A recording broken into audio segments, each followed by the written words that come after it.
Let's get started and make a very beautiful stackable wire ring with these little and tiny pearls.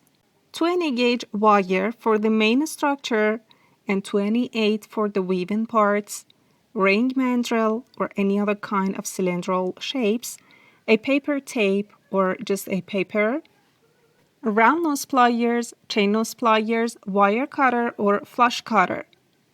Before shaping 20 gauge wire, we need to wrap the paper tape all around the finger that we are going to make the ring for and cut it out when it wraps one time all around the finger and then unwrap it.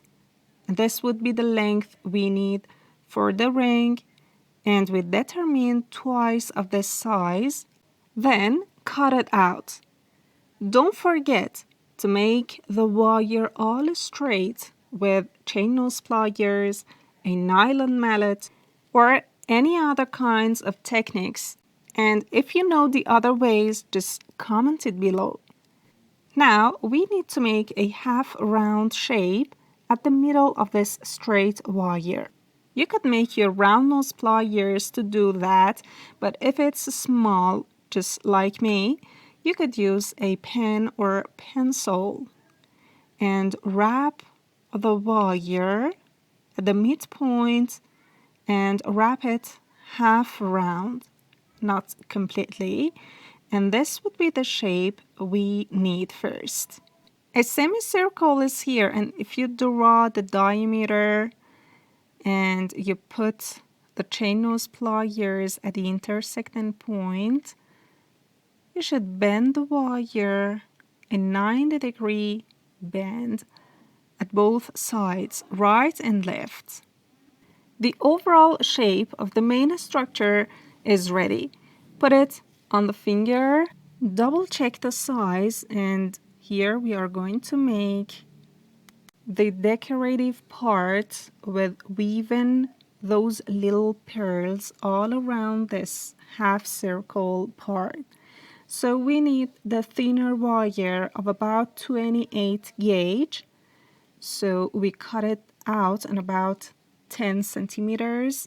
Put the wire frame on and start wrapping it just at the beginning part of that semicircle shape.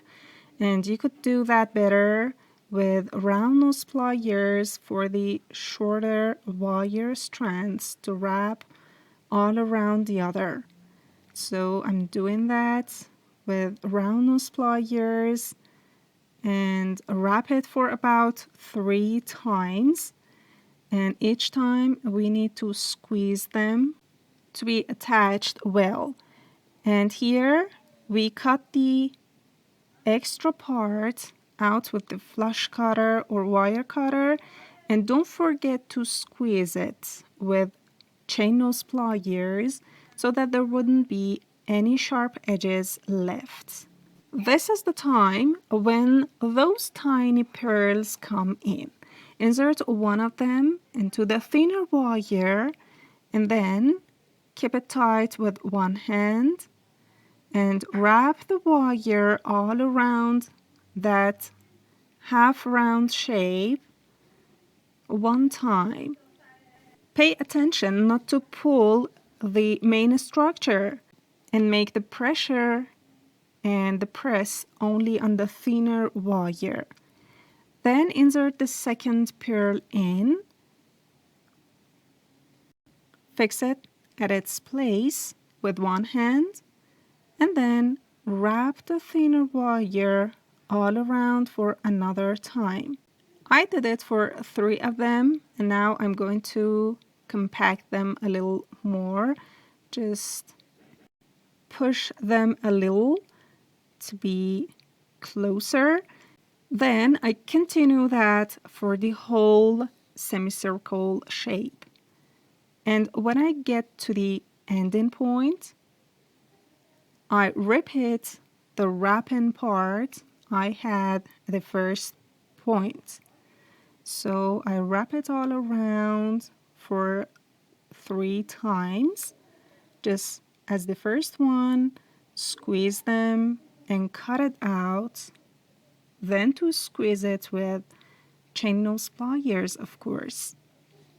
When you're done adding those little pearls, put the pen or pencil in between and then push it a little to make sure the overall shape is all okay, and it's natural that a wire loses its shape at the between of your wrapping parts, and you should just check it out again and refine it. At this step, we need to wrap it all around the ring mandrel, but where? Just wrap the paper tape or the paper you had wrapped all around your finger one other time all around the ring mandrel, and mark this place at the point that you are going to wrap the ring all around.